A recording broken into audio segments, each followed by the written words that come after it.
lesson 1, we're going to be talking about things that are pretty simple, points, lines, and planes. Okay, so we're talking about basic mathematical terms, and a basic mathematical term that is not defined using other mathematical terms is called an undefined term. And when we talk about undefined terms, we're talking about things that are not definable. Okay, either like we'll talk about with a point has location, but it has no dimension. It has no length and it has no width. We'll talk about lines which have an infinite length but no width. We'll talk about planes that have an infinite length and width but no depth. Does that make sense? Okay, and basically with points, lines, and planes, these are the building blocks used for defining other terms. We use planes, right, and we close them in, and suddenly we've made objects, right? We've made spheres, and we've made cubes, and we've made all these different things. If we take lines and we start to connect them and put endpoints on them, suddenly we can come up with polygons like triangles and hexagons and all these types of things. If we find, if we use points, then we can find different locations and determine lengths and distances and those types of things. So we use undefined terms, and we put them together to make definable terms. Okay, they're the building blocks. Okay, so talking about a point, I've already kind of talked about this, but a point names a location, but it has no size. So we draw a point, but that point is representative of something that has no dimension. Okay, it has a location. So it's represented by a dot, but it's only represented by a dot, meaning that I could make that dot as big or as small as I want to. It's really not subject to, a certain size.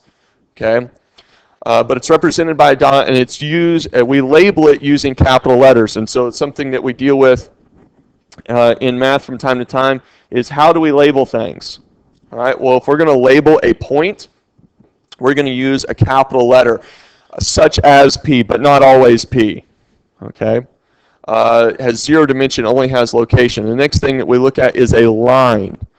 Okay. A line is a straight path that has no thickness, but here's the thing I want you to understand is that when we talk about a line has infinite length.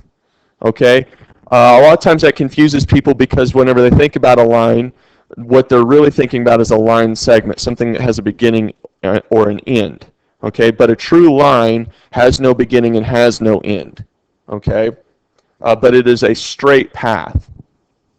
It has one dimension. Technically speaking, it has length. And there's an infinite number of points on a line. We say infinite. It really doesn't matter. Even if we were talking about a line segment, and I ask you how many points are on a line segment, it would still be infinite. Can anybody tell me why there are an infinite number of points even on a line segment?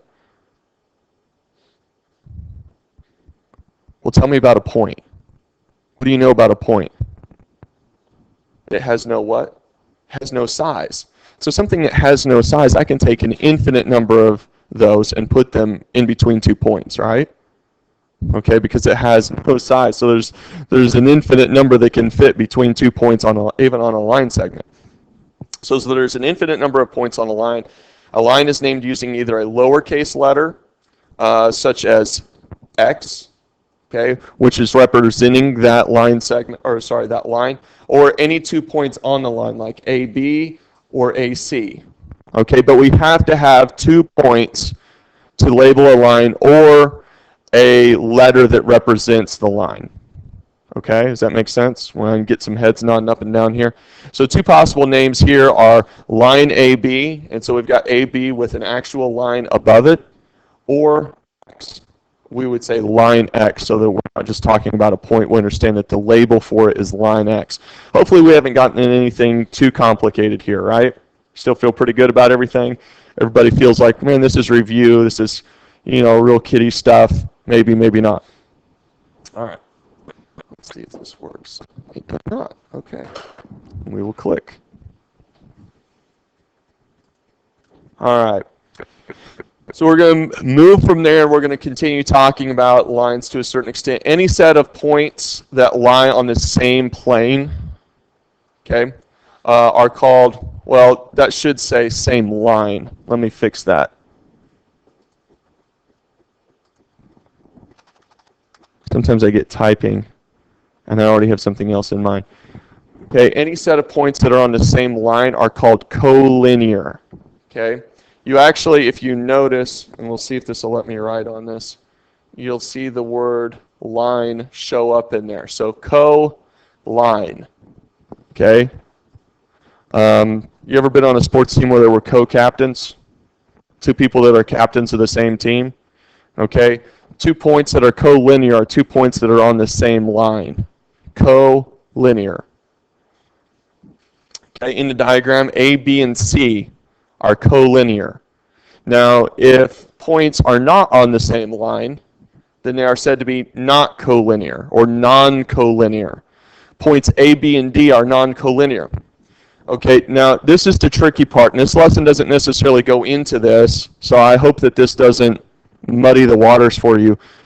But between any 2 points, and we'll cover this in future lessons, between any 2 points, there is exactly one line.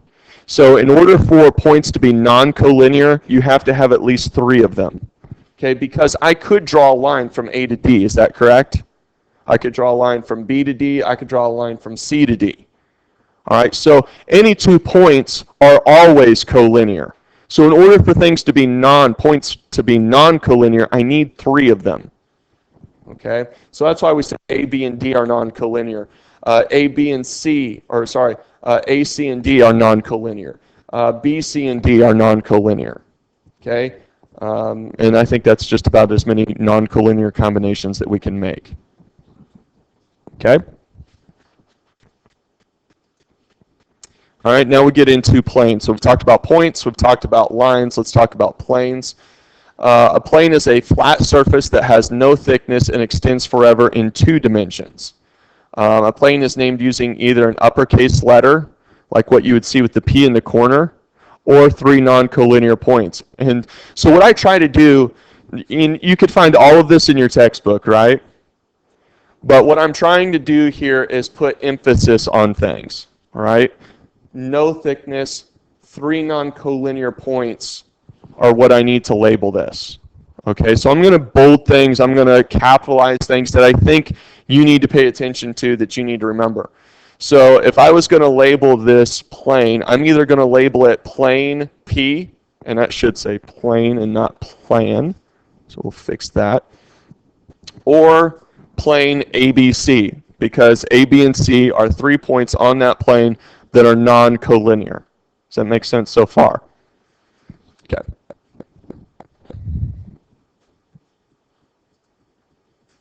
Okay. Lines or points that are in the same plane are said to be coplanar. Okay. That should make sense from the whole collinear conversation. There is no plane that contains the lines. If there is no plane that contains the lines or points, then they are non-coplanar. Space is a set of all points. Therefore, space includes all lines and all planes, and for that matter, all points. Now let's talk about how things intersect. Okay? And I've labeled these in such a way, in your book, they just threw all this in a paragraph. You know, I'm going to try to, hopefully this is organized in such a way that this is going to make a little bit more sense. An intersection is the point or set of points. Again, man, I should really probably do some checking before I put this stuff out. Or set of points in which 2 figures meet. Okay? That's where things run into each other, right? When 2 lines intersect, their intersection is a point. Okay? Granted, you won't be able to see this in the video, but I'll draw this on the board. If I've got a line here, and I've got a line that intersects that line right there, they intersect at a singular point. Does that make sense? All right, we get that.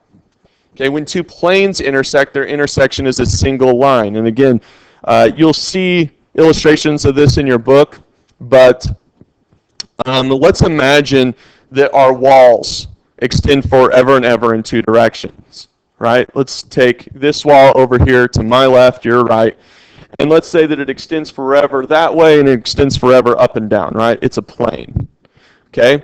But we also have a ceiling, so let's imagine that it extends forever in both directions, this way and that way. There is a place where our wall and our ceiling intersect, correct? Okay, but you'll notice that that intersection is a line.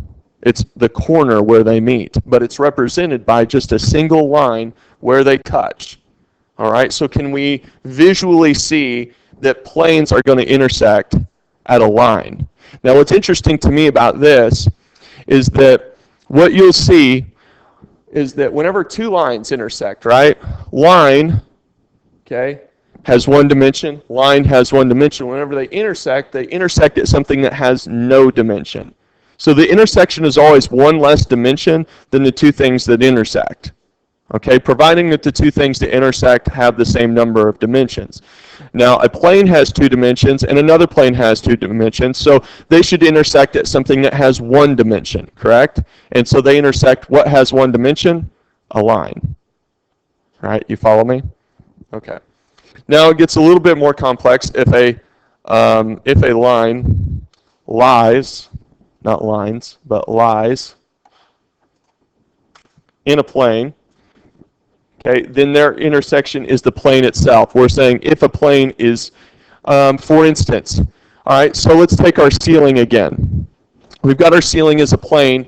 Now, you see these little metal strips that kind of hold our ceiling tile panels up? And I'm looking at one right here, and it goes all the way across. That's a line, correct? And if we imagine it going on forever, it'd be a line. But its intersection is actually on the plane. So the intersection is the plane. You follow me? Okay. Number 4, if a line does not lie in the plane, then their intersection is a single point. For instance, let's take this little cable that runs from my thermometer up. It's a line. It's not on the plane, right? Okay, but it does intersect the plane. And so as it crosses through, it's going to touch at exactly one point. Okay? All right. Any questions up to this point? None? All right, and so that's the end of our slides. So let's see. It's not what I want. Fact. Let's just pull it up from here. And let's look at some of these things. Let's see if I can blow this up a little bit. Okay. So this is where I'm gonna ask you guys some questions. And I think make sure I've got the details and the answers here. Which set, if 3 points are collinear? First question to ask, what does the term collinear mean? Chandler, what does collinear mean? That they're almost intersecting like the plane. Okay, well, we're not talking about coplanar, right? We're at collinear, and we see the word line in there. Okay, so 3 points that are where, Ashley?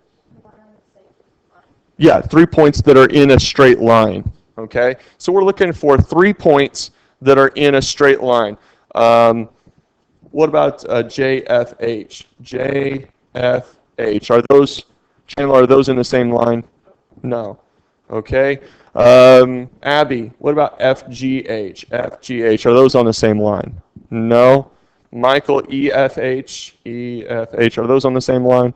No. Abby, what's the right answer here? A, EFG, and we can see those in a straight line, correct? So we would say that those real easy are collinear. Okay. All right, let's come down here to the next question. All right.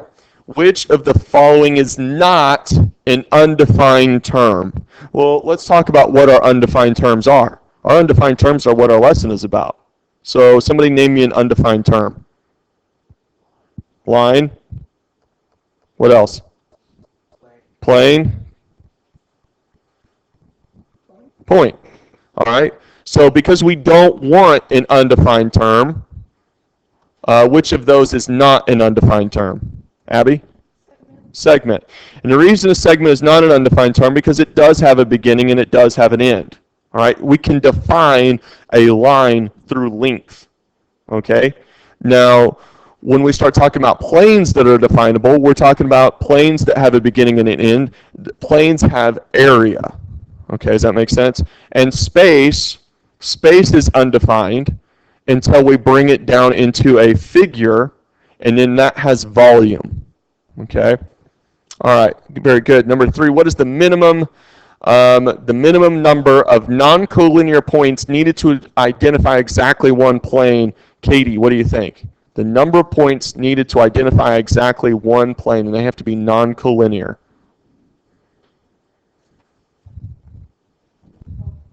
3, right? It's where we were talking about how do we label a plane. We need 3 non-collinear points. Okay? Let's see. Now, number 4 gets into actually being able to look at the labels. Okay, down here, identify 3 points in a diagram. 3 points in a diagram. Well, let's look at the problem with an answer for B. What is B showing me? Not quite. Rays, there you go. Rays, because they have a beginning but no end. All right. What is D showing me? Somebody tell me what the label there is representing. Line segments. They have a beginning and an end. So I really have 2 answers to pick from, right? Which are A and C. All right, identify 3 points in the diagram. Which one is correct? I'll give you a chance to think about it.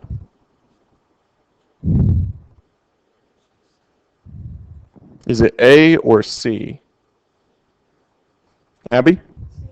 C. Why is A incorrect? You're right. I just want to know why the other one isn't right.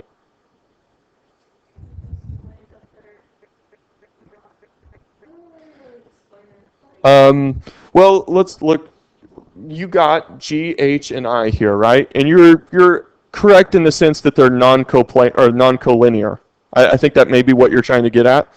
But we're not trying to find three points that we could use to identify a plane. We're just looking for 3 points. Let's look over here. Well, I see D and I see E, but there's no C, right? And so that's why A is incorrect. Is that what you're going to say, Michael? There's no C. Okay. So looking for some of those things is somewhat handy for our tests. Let's see, number 5. Number 5, identify 2 lines in the diagram. Well, again, this kind of comes down to labels. I almost don't even need to look at the diagram, do I? What is A showing me? Line segments. What is B showing me? Points. What is D showing me? Rays. And if they're asking for lines, I'm looking for where it actually has the arrows on either end, right? So it's got to be QU and RV. Now, I'll tell you that later on, they're going to try to confuse you because they might have shown you, say, line US and line SQ. Well, if they're asking for me to show 2 lines, that's not showing 2 lines. Can anybody tell me why that's not showing 2 lines? If I said line US and line SQ, Chandler, because they're the same line. Okay, so if it says 2 lines, they want 2 distinguishable lines. Okay? All right. If anybody's wondering why my smartboard looks super janky, right, with like the whole thing, yeah, evidently my smartboard fell off the wall over the summer and they found it laying face down on the floor busted. So, if it doesn't work from time to time, that's probably why. All right. All right, let's look at number 6. Identify a plane in the diagram. Well, what are the only 2 possible answers here? C and D, right? And then only one of those can be the answer. I'm kind of curious as to why the other one is not the answer. Marcos, what is the correct answer?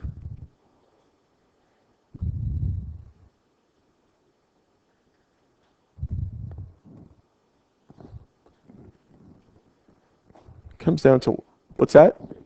He says C, RPT. Okay. How many of you agree? Okay, Jose agrees.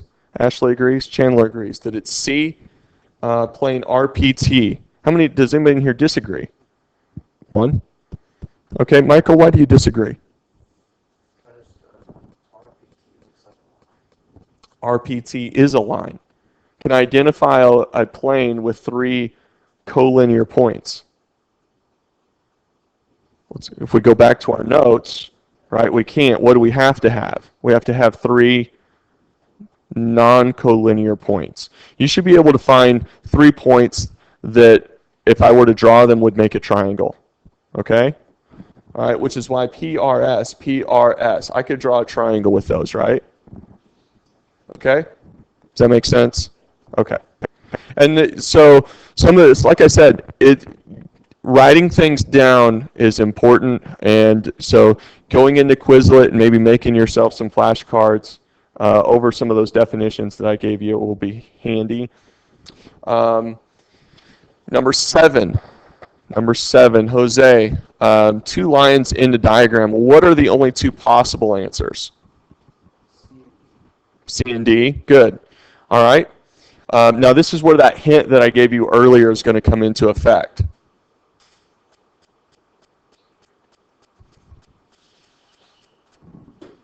What do you think the right answer is? C. Okay, WC and CR. Right, if I'm, for sake of video, you can see this and you can see this. That's 2 lines. Okay. Can we see why WC and WT doesn't work? Can we tell me why it doesn't work? Because Ashley said they're the same line. WC, WT, it's the same line. Okay. So if they ask for 2 lines, make sure we're not giving the same line. Okay. Identify a plane in the diagram. What do I have to have in order to identify a plane? Basically a triangle of points. Okay. Do I have that anywhere? Somebody besides Michael. Michael's been kind of on a roll. Chandler. A. Right. What is B? What is B showing me? What is answer B showing me? Katie? Actually, it's a ray. Right. It has a beginning but no end. That's a ray. What is C showing me? Marcos? It's showing me a point. What is D showing me, Ashley? A line segment. So if we want to identify a plane, we need those 3 points. Okay? All right. Let's see. Maybe it'll let me do MOP. Yep. How many non-coplanar planes? This one isn't actually dealt with in anywhere that I saw in your book. So I'm going to go ahead and give you the answer for this. How many non-coplanar planes define space? Well, you have to have 3. You have to have 3 planes that are not on the same plane in order to define space. Essentially, that's what's giving you volume, okay, or giving you space. For instance, in order for us to have this room, we have to have length, width, and height, right, in order for us to have volume. So there are three planes that exist to give us space. All right, so I'll go ahead and give you the answer to that one. Okay. All right, number 10, give 2 different names for the line shown in this diagram. So this isn't multiple choice. Now we're looking at, there's a number of different answers. Okay. Somebody give me a name for that line. Abby, what do you think? No answer? Okay, that's fine. Chandler? No, and they don't do a very good job, but let's imagine that is actually arrows, because it does say line. Okay, Michael? Okay. Let's see. Yep. Yeah, so what I think you're saying is that we would want to write it like that. That's what you're saying? Okay. Is that the only answer? Okay. Somebody else, give me another possibility.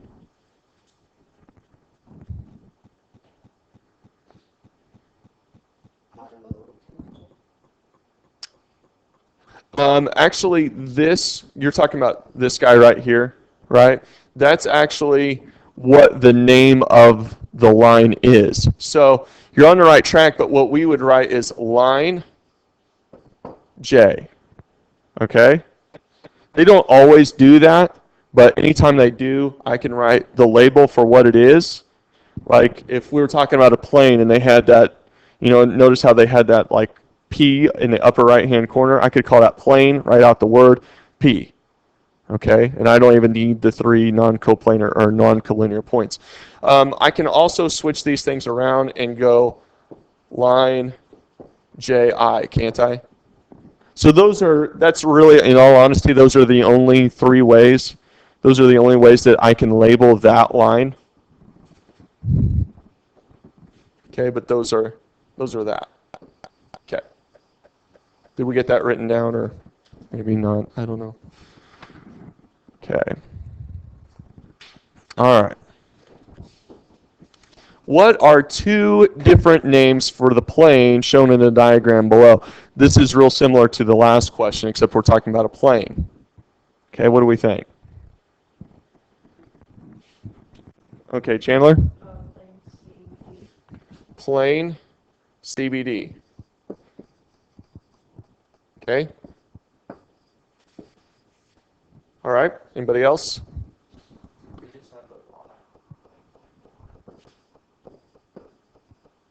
Plane Y, yes, because you see it in that corner.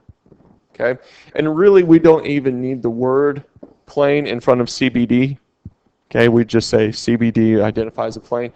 Okay, and we could take CBD and put those letters in any order, right? We could do BCD, we could do DCB, we could do DBC, that type of thing. Does that make sense? It doesn't have to be in any certain order. The only thing that we can't include is what? What's the one thing in that picture that we're not going to include in our label? The A, okay? Because it's not on the plane.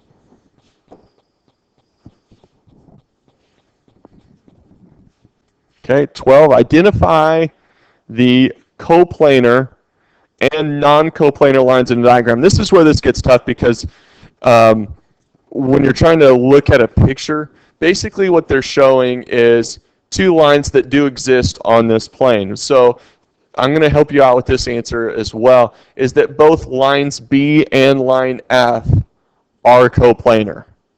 And because they're coplanar and there's only 2 of them, are there any non-coplanar lines? No. Okay, there's no non-coplanar lines.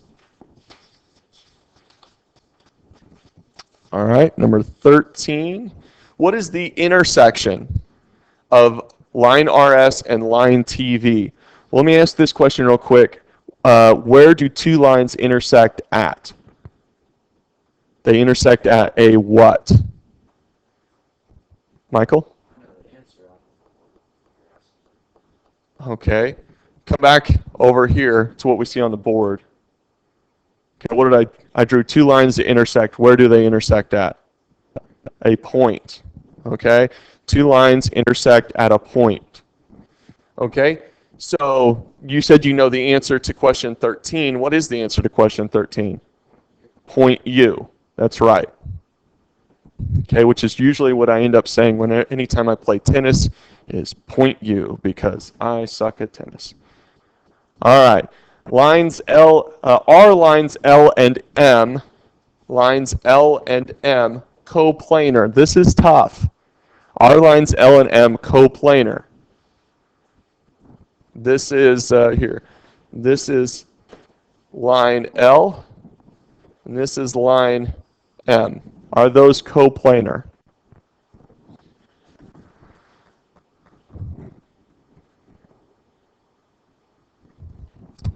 I got one answer for no.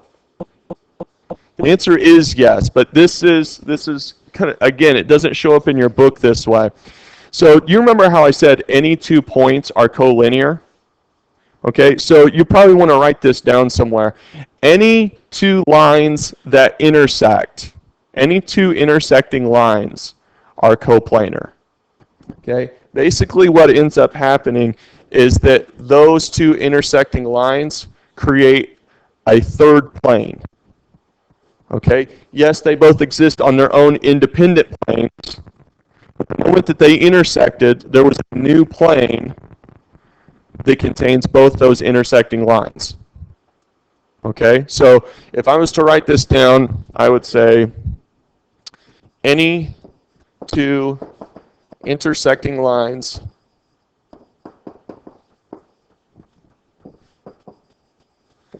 exist on the same plane. Okay, I know my handwriting's awful, but hopefully you can get enough out of that to write something down that'll help you out. Okay? Okay, just a couple questions left. Identify the coplanar and non-coplanar lines in the diagram. You know what, we may not, I'm trying to think of whether or not I want to do the rest of these questions. Do we have a pretty basic understanding of what we've talked about today? We feel pretty good about it? I'll see if there's anything else in here that kind of strikes me as 16 is kind of that same question to what we saw earlier, except line H is non-coplanar to lines C and D. Okay. Intersection on 16 is point N. Okay, that's real similar to what we saw earlier, and we saw some of these.